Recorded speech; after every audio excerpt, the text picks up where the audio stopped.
논어 책 아시죠? 논어 다 읽어보셨죠? 뭐 별로 이렇게 대답이 많지는 않으시네요. 2500년간 아시아인들한테 가장 많이 읽힌 책 베스트셀러 넘버원 하면 논어입니다. 그 논어에 나오는 역경 극복의 철학이란 주제로 여러분과 같이 한번 강의를 시작해 보도록 하겠습니다.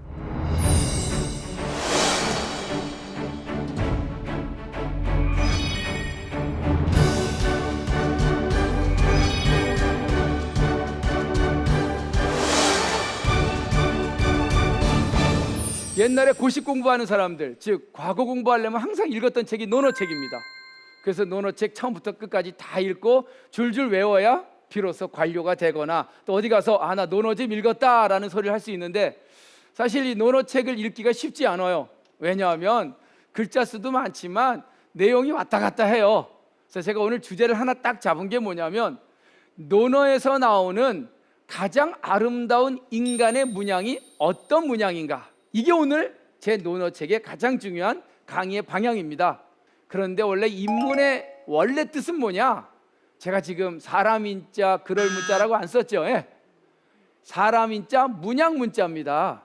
그러니까 간단히 얘기하면 책을 많이 읽거나 뭐 글지식이 많다 그래서 인문학 공부한 게 아니라 사람의 살아가는 문양이 참 아름다운 분이 진짜 인문학자예요. 논어에 나오는 얘기입니다. 정말 아름다운 인간의 문양이란 뭐냐? 집에 들어가서 부모에게 효도하고 밖에 나와선 윗사람 공경할 줄 알고 또 주변 친구들하고는 신뢰와 약속을 지키고 또 힘들고 어려운 자들에게는 그 아픔을 공감할 수 있는 자라면 참으로 아름다운 인간의 문양을 갖고 사는 자이다. 이걸 논어에선 군자라고 얘기합니다. 공자의 어린 시절은 참으로 불우했다고 해요. 사마천 사기에 보면 공자의 어린 시절 3살 때 아버님이 돌아가셨대요. 24살 때 어머님이 돌아가셨으니 홀어머니 밑에서 큰 거죠. 정말 인생의 가장 요즘은 흙수저라고 표현해야 되나? 좋은 집안 출신이 아니에요. 태어나 보니까 아버지 얼굴도 없어요. 그냥 어머니 혼자만 계셨던 것 같아요. 저 산동성 곡부라고 하는 시골 동네 권리라고 하는 일명 빈민가 거리에서 어린 시절을 보냈어요. 그러다가 인생을 계속 업그레이드 시켰죠. 왜? 아름다운 인간의 문양은 지금의 나의 한계를 극복하고 끊임없이 수련을 통해서 나를 업그레이드 시키는 게 가장 위대한 인간이다라고 너는 얘기를 하거든요. 그래서 공자는 끊임없이 자기를 업그레이드 시킵니다. 요즘 말로 하면 개천에서 이게 공자님 얘기예요. 모든 인간은 귀한 존재이기 때문에 출신 성분 배경과 상관없이 얼마든지 자기가 노력만 하면 뭐가 될 수 있어요? 뭐가 될 수 있어요? 용이 될 수 있다는 겁니다. 군자가 될 수 있대요. 그래서 공자는 자기 쭉 계속 업그레이드 시켜요. 나중엔 제자들이 모여들고 어마어마한 학파가 만들어집니다. 수없이 많은 제자들, 재벌 출신도 와요. 제자로 부모 자식이 같이 와요. 공부하겠다고. 자로 같은 조폭 출신도 모여들고 여간 온갖 성분의 사람들이 공자에게로 몰려들어요. 왜? 그 사람이 꿈꾸는 가장 아름다운 인간의 문양이 뭔지를 배우고 싶었던 거예요. 그래서 어떤 누구가 그래요. 선생님은 참 이렇게 아는 게 많습니까? 아니 세상을 어떻게 그렇게 모든 걸 통달하십니까? 태어날 때부터 성인의 자질을 갖고 태어나신 모양입니다 라고 그래요. 공자가 그때 그런 얘기를 해요. 저요? 제가 이렇게 많은 것이 많고 통달한 이유는 태어날 때부터 내가 뛰어난 사람이 아니에요. 그러면서 하는 말이 뭐냐? 한번 읽어보세요. 오소야 천야라 고 다능비사라. 잘 따라 하시네요. 뭔 뜻인지 모르겠죠. 나는 소시적에 천하게 살았대요. 미천한 존재였대요. 집안 형편이 별로 안 좋았대요. 개천에서 태어났대요. 그런데 그렇기 때문에 그 개천에서 천하게 자랐던 내 젊은 그 어린 시절이 능력을 키워줬대요. 비사, 수없이 많은 비천한 일에 대해서. 이해돼요? 내가 좋은 부모 밑에 태어나서 좋은 집안에서 자랐으면 이렇게 성장할 수 없었을 거래요. 그런데 너무나 힘들게 어린 시절 정말 미천하게 태어났기 때문에 그 어려움을 겪어가면서 내 인생이 이토록 업그레이드가 될 수 있었다. 이게 논어에 나오는 얘기입니다. 그래서 우리는 논어에서 꿈꾸는 가장 이상적인 인간형이 뭐예요? 비록 바닥이지만 그 바닥을 딛고 일어나면 얼마든지 위대한 존재가 될 수 있다. 이게 논어에서 얘기하는 인문, 가장 아름다운 인간의 모습입니다. 그래서 공자가 나중에 자기 인생을 회고를 해요. 난 어렸을 때 미천하게 자랐어. 참 해보지 못할 일 다 해보고 살았지. 15살쯤 됐으면 중학교쯤 됐나요? 지학, 내가 배우겠다는 것에 꿈을 뒀어. 뜻짓자, 그래 배워야 산다. 그리고 한 15년이 지났지만 립, 그 배움의 전문가가 되었다는 거예요. 그리고 또 한 10년이 지나니까 부록, 안 입을 자 혹될 혹자, 어떤 일이 벌어져도 흔들리지 않는 강한 정신적 태도를 갖게 되었어. 50쯤 되니까 그래 내가 왜 태어났는지, 하늘이 나를 왜 존재하게 했는지 그 천명을 이해하게 되었지. 그리고 60세쯤 되니까 귀가 순해졌대요. 이순이라 그러죠. 왜? 환갑을. 어떤 얘기를 들어든 그냥 순이 들어가서 순이 나왔대요. 순리를 깨달은 거죠. 그리고 70이 되니까 종심소욕 불유구라, 쫓을 쫓자 마음 심자, 내 마음을 쫓아 살아도 어떻게 살아도 법도에 어긋나지 않는 그런 내가 되었다라고 하는 얘기가 나와요. 여러분들 뭐 40에 부록이라는 얘기 못 들어보셨어요? 50에 지천명, 60에 이순 많이 들어봤죠? 그럼 70은 종심이고 80은 뭐예요? 80은 없습니다. 73세에 돌아가셨어요. 그러니까 이것만 봐도 공자가 나는 어렸을 때 힘들었어, 천하게 자랐어, 그러나 그것이 경쟁력이 되었고 그래서 내 인생 15살 때부터 난 끊임없이 나란 존재를 확장시켜서 지금의 내가 된 거야 라고 얘기해요. 전 좋은 집안에 태어나서 정말 요즘 젊은 사람들 꿈이 그거더만. 네 인생의 꿈이 뭐냐? 3글자인데 건물주. 글쎄요, 건물주가 되는 게 행복하긴 하겠네요. 매월 월세 들어오고 그게 행복할까요? 논어는 행복하지 않대요. 오히려 힘들지만 그 힘든 그 삶 속에서 자기 자신의 능력을 개발해내고 거기서 한 단계 더 뛰어 올라가는 것이야말로 가장 위대한 인간의 문양이다. 이게 논어에서 얘기하는 인문학입니다. 개천에서 용나는 게 위대하지. 그래서 옛날부터 우리 동양에서는요, 가장 아름다운 인간은 부모님 재산 물려받고 건물 물려받은 사람이 아니라 저 바닥에서 스스로 노력해서 한 일가를 이룬 사람, 그 사람이 진정한 가장 위대한 인간이라고 했어요. 그래서 왜 우리 동양에서 얘기하는 논어의 관점에서 보면 가장 아름다운 성공한 인간형 4글자로 뭐라 그러죠? 크게 읽어보세요. 자수성가. 스스로 자자, 손수자. 남의 손 안 빌리고 부모한테 도움 안 받고 내 손으로 내 힘으로 이룰 성자, 집가자, 내 일가를 이룬 사람이야말로 가장 위대한 인간의 문양을 가진 사람이다 라고 논어책은 끊임없이 강조하고 있습니다. 전 그래서 어렸을 때부터 전 충청도 꼴짜기에서 글을 배웠거든요. 태어나니까 우리 할아버님이 우리 동네 글방 훈장 선생님이셨어요. 어려서부터 무릎 꿇고 자활 기위냐 효제요 범상자선. 제가 이 논어책만 읽으면 남들이 그래요. 글만 들으면 70대 모드래. 어려서부터 이렇게 읽었는데 제 가슴에 가장 와닿는 글귀가 바로 이 글귀였어요. 동몽선습의 첫 구절인데 같이 한번 읽어보실래요? 내가 한번 할 테니까 따라 읽어보세요. 우리 시청자 여러분들도. 천지지간, 만물지중, 유인최기. 글자만 봐도 들어오죠? 하늘과 땅 사이 이 공간 가운데, 만물지중, 모든 존재하는 만물의 무리 가운데 유인, 오직 인간이 가장 귀한 존재니라. 이게 유교에서 얘기하는 헌법 1장 1절입니다. 모든 인간은 이 하늘과 땅 사이 어떤 존재보다도 가장 귀한 존재로 태어났다. 그러니 인간은 태어날 때부터 가장 위대한 하늘의 마음을 갖고 태어났대요. 그러니까 여러분들 가슴속에 다 뭐가 있어요? 하늘이 있대요. 하늘. 서로 둘씩 마주보고 서로 얘기해 보세요. 하느님이라고.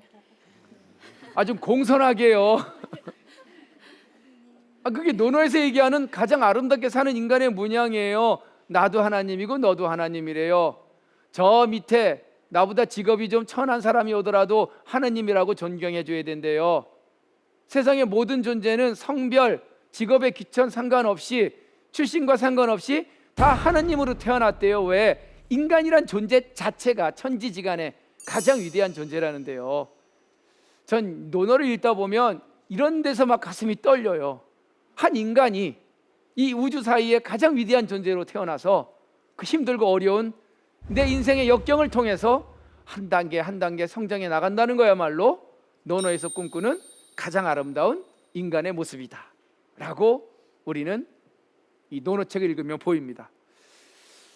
아마 우리 대한민국 한민족이 있다면 이 철학이 우리한테 아주 몸소 갖고 있는 일종의 유전자 같은 거 아니에요?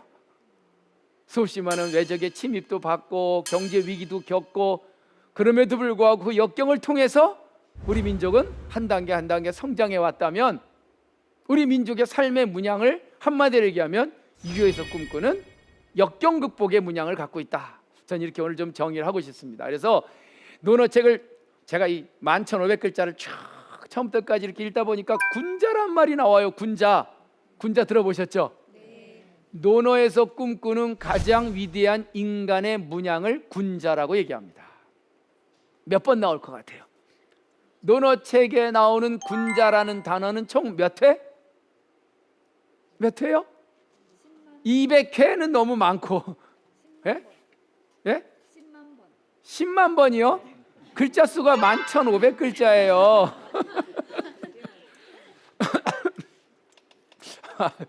어쨌든 논어책에 군자란 단어가 쭉 세어보니까 제가 세어봤거든요. 107번 나와요. 군자는 뭐 그 중에 한두 가지는 우리가 항상 들어봤을 거요. 군자는 하면 떠오르는 거 없어요? 군자는 군자는 대로행이다. 예, 그런 말은 없습니다. 비슷한 말은 있어요. 군자로 살아가는 사람은 아무리 힘들어도 샛길로는 안 다닌대요. 꼼수는 안 쓴대요. 당장 손해를 보더라도 그 손해를 감수한대요. 왜? 그게 군자가 살아가는 삶의 문양이니까. 전 그래서 오늘 이 논어책을 여러분과 같이 읽으면서 그 수없이 많은 얘기 다 할 수 없으니까 군자라는 인간이 어떻게 삶을 살아가는지 그것만 좀 뽑아서 오늘 압축 정리해서 논어책 보니까 이렇게 살아가는 게 가장 위대한 군자의 삶의 문양이래 라는 요점 정리를 좀 해드리고 싶은데 어떻게 한번 해보시겠습니까? 네. 주임새 좋습니다. 예? 제가 오늘 첫 번째로 꼽은 건 같이 읽어보시죠. 궁즉통. 어서 많이 들어봤죠? 뭔 뜻이에요? 궁즉통. 궁하면 통한다. 궁하면 통합니까? 어떤 사람 궁하면 다 무너지던데. 궁즉붕 뭐 이런 말은 없어요? 멘붕 돼 보신 적 없어요? 몸붕 돼 보신 적 없어요? 갑자기 어느 날 나한테 궁한 역경이 팍 다가왔어요. 대부분 후톡하고 주저앉습니다. 정신적으로 힘들면 저녁에 잠이 안 와요. 육체적으로 힘들고 갑자기 병원에서 당신은 무슨 병에 걸렸습니다 하면은 세상에 아무것도 안 보여요. 카드값 못 갚아서 부도난 적 없어요? 대부분 다 무너진데도요. 인생이란 게 뭐예요? 끊임없이 파도가 몰려와요. 정신적이든 육체적이든 경제적이든. 근데 군자란 사람은요, 그 궁한 역경이 다가와도 안 밀린대요. 아프죠? 안 아파 보신 분 있으면 손 들어보세요 좀. 세상의 모든 존재는 그냥 존재하는 것 자체가 아파요. 인정해야 돼요. 그러면 아프다고 울어버리죠. 아프다고 주저앉으면 군자 아니래요. 그래요, 아프다. 아픈 거하고 슬픈 거하고는 다른 겁니다. 네. 이해하시는 분이 있네. 다리가 다쳤어요. 아프죠? 네. 내가 사랑하는 사람을 잃었어요. 가슴이 아프죠? 네. 그 아픈 걸로 끝나야지 슬퍼지면 상처가 돼요. 굉장히 중요해요. 그래서 주역에 보면 그런 말이 나와요. 역경이라는 것이 한 인간을 힘들게 하지만 아까 공자가 그랬죠. 내 어린 시절은 천하게 자랐다. 그러나 그 천한 그 어린 시절이야말로 내가 세상을 알게 되는 굉장히 중요한 경쟁력이었다. 이 얘기예요. 역경은 한 인간을 힘들기도 하지만 사람은 그 역경을 통해 한 단계 대통, 형통 업그레이드 되고 성장하고 단계가 올라갈 수 있대요. 이게 바로 궁즉통의 군자의 문양입니다. 이거 아파봐야 이 느낌 아시는데. 뭐 옛날 노래 가사에도 있었어요. 아픈 만큼 성숙해진다. 그 노래 아세요? 토인비라고 하는 역사학자도 그래요.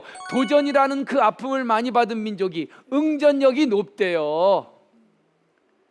그냥 온실에서 좋은 온도에서 햇볕 잘 안 받고 그냥 그 핀 백합, 글쎄요, 그거보다 저 들판에서 비바람 풍상 다 맞은 꽃이 훨씬 더 아름다울 수 있대요. 이게 바로 논어에서 얘기하는 군자의 굉장히 중요한 삶의 문양입니다. 그래서 맹자가 공자보다 왜 그 180년 뒤에 태어나서 나보다 먼저 살다가 이 공자님 나는 당신을 쫓겠습니다 하고는 맹자는 공자의 추종자가 됩니다. 그러면서 맹자가 그 얘기를 해요. 역경이론, 제가 제일 좋아하는 구절인데, 한 인간이 정말 크게 쓰이게 되려면, 다시요, 한 인간이 정말 크게 쓰이게 되려면 반드시 하늘은 역경을 주어 그를 더욱더 단련시킨다 하는 말이 있어요. 이게 맹자의 역경이론입니다. 맹자는 그래요. 하늘이 장차 그 사람에게 대임을 맡기기 전에 반드시 궁한 역경을 주어 그를 더욱더 단련시키나니, 4가지를 준대요. 첫 번째, 고기심지, 고통스러울 고자, 그의 마음과 뜻을 고통스럽게 해서 정신적으로 마구마구 힘들게 만든대요. 두 번째가 녹이 근골, 수고로울 노자, 그의 근육과 뼈를 수고롭게 해서 육체적으로 힘들게 만든대요. 세 번째가, 참 이거 어렵다, 아기체부, 굶주릴 낳자, 그의 피부와 몸뚱아리를 굶주리게 해서 그냥 경제적으로 바짝 말려놓은대요. 이 정도면 다 죽지 않았어요? 그리고 마지막 강펀치가 있어요. 공핍기신, 그 사람의 신세를 아주 공핍하게 만들어서 정말 정신적, 육체적, 경제적으로 완전히 무너뜨린 것이 온다면 그건 하늘이 나를 죽이려는 게 아니라 뭐래요? 더 크게 쓰려고, 더 아름답게 쓰려고 하늘이 주는 일종의 축복의 시그널이라는 거예요. 난 이 맹자 역경 이러는 보면 막 갑자기 기분이 좋아지던데. 아플 때마다 항상 이 구절이 떠올라요. 내가 더 크려고 이렇게 하늘이 나를 힘들게 하나 보다. 그래서 너가 지금 편안하고 즐겁고 안락하고 건물주가 됐다면 그건 하늘이 널 죽이려는 시그널이래요. 같이 한번 읽어보실래요? 생어우한, 사어알라. 우한이란 게 뭐예요? 근심 우자에 근심 한자. 근심도 많아요. 왜 이렇게 힘들고, 왜 이렇게 일이 안 풀리죠? 취직도 잘 안 돼요. 왜 이렇게 하는 일마다 잘 안 돼요? 근데 걱정하지 말래요. 생, 그게 하늘이 너 살리려고, 더 크게 만들려고 강펀치를 계속 때리는 거래요. 왜 이렇게 편안하고 즐겁고 안락하고 아무 문제도 없어요? 미안하대요. 왜? 그건 너 죽기 직전의 모습이래요. 어떤 우환이 다가와도 그 우환을 통해 궁즉통, 나는 한 단계 업그레이드 된다. 이게 바로 저는 논어에서 얘기하는 첫 번째 군자의 문양. 읽어보세요. 궁즉통. 역경은 나를 더욱더 크게 하리라. 그래서 논어책을 쭉 읽다 보면 아까 군자가 107번 나온다 그랬죠. 제가 제일 좋아하는 군자에 대한 정의입니다. 읽어보시죠. 군자고궁. 군자는 뭐 경복궁, 경혜궁, 뭐 고궁에 간다는 얘기가 아닙니다. 군자는 단단할 고 궁할 궁. 뭔 뜻이에요? 궁하고 힘들 때 오히려 더욱더 단단해지는 사람이다. 이게 군자래요. 여기 앉아 계신 분들은 다 군자 맞습니다. 강의 들을 때 졸지 않고 저를 볼 수 있으면 군자입니다. 졸린다고 자고 힘들다고 눕고. 그러니까 저 사람이 군자인지 아닌지 알려면 궁할 때 보면 알아요. 등 따시고 배부를 땐 다 비슷해요. 친구도요, 술 먹고 밥 먹고 할 땐 다 형 동생 친구예요. 진짜 친구 알려면 언제 알아요? 급하고 어려울 때 보면 알아요. 옛날 그런 말이 있어요. 주식 형제 천계유라. 술주자에 먹을 식자. 술 먹고 밥 먹을 때 형 동생 하는 친구는 1000명이나 있구나. 금난지붕 일개문이라. 급하고 어려울 때, 진정 그 힘들 때 내 옆에 있을 친구는 한두 명도 쉽지 않대요. 어떻게 주식 형제가 많아요? 금난지붕이 많아요? 대부분 만나는 사람들이 다 주식 형제들이야. 좋을 땐 한없이 좋다가 힘들고 어려우면 다 도망가 있어. 그래서 그 사람을 제대로 하려면 궁할 때 보면 안 돼요. 바닥 쳤을 때 보면 안 돼요. 가만히 옆에서 보세요. 여러분들 주변의 사람, 저 사람이 군자인가 아닌가? 저 정도면 힘들었을 텐데, 야, 저 정도면 일이 저렇게 안 풀리면 나 같으면 못 견뎠을 텐데, 아니 주변 가족 중에 저런 일이 터졌으면 나 같으면 석 달 열흘을 울었을 텐데 어쩜 저렇게 의연하고 단단하고 저렇게 흔들리지 않지? 그런 사람 혹시 떠오르는 사람 있어요? 네. 그런 사람이 군자래요. 책 많이 읽고 박사학위 100개 받고 아무리 뭐 남한테 학벌 좋다고 얘기해도 힘들면 다 무너져요. 대부분 무늬만 군자래요. 무늬만. 추사 김정희 아시죠? 이분 추사 김정희 모르세요? 뭘로 유명하세요? 세안도 추사책. 원래 이분이 그렇게 유명하지 않았을 뿐인데 이분의 인생도 궁할 때 이분의 빛이 난 거예요. 잘 나가던 분이에요. 나이 23살에 급제해서 관직에 나아가서 그 다음에 막 승승장구. 경주 김씨 아닙니까? 그 당시 명문가. 할아버지인가 왜 김한신이라고 영조대왕의 사위고 금수저예요. 금수저. 그러니까 관료로서 계속 승진합니다. 55세에 국방부 차관이 뭐예요? 병조 참판. 그러니까 한 번도 인생에 궁할 궁자, 역병을 그렇게 겪어보지 못한 사람이었어요. 근데 이 사람이 55세 병조 참판, 국방부 차관할 때 인생에 한 방 막죠. 그게 뭡니까? 1840년 유배예요. 유배. 저 제주도 대정이란 곳에 가서 8년 7개월 동안 유배를 당해요. 유배 안 당해 보셨어요? 태어나신 게 유배인가? 유배 끝나면 이제 다시 돌아가실 건가? 생각해 보세요. 8년 7개월 동안 제주도 꼴짜기에서 그 험한 곳에서. 근데 이분이 거기서 궁직통, 군자 고궁. 그래, 군자는 역경을 통해 업그레이드 되는 거야. 거기서 추사체라고 하는 글씨체가 나와요. 그리고는 정말 추사 김정희라고 하는 원오브 댐이죠. 그러니까 원오브 원이죠. 그 전에 원오브 댐이었죠. 한 사람 중에 한 사람인 추사 김정희로 거듭납니다. 이게 바로 추사 김정희라는 사람은 이 군자의 문양을 갖고 있는 거죠. 다산 정약용도 나이 40에 유배를 당했어요. 그 역경을 통해 조선 후기의 최고의 실학자가 된 거예요. 군자란 사람은요, 힘들 때 단단해진대요. 어려울 때 그 어려움을 극복하고 한 단계 업그레이드 된답니다. 이게 제가 오늘 논어에서 얘기하는 군자의 문양 첫 번째 뭐예요? 내 비록 소시적에 천하고 힘들게 컸지만 그 역경을 통해 지금의 내가 있게 되었다라고 하는 이 논어의 구절을 보면서 역경은 한 인간을 더욱더 성장시킨다. 이게 군자의 첫 번째 문양입니다.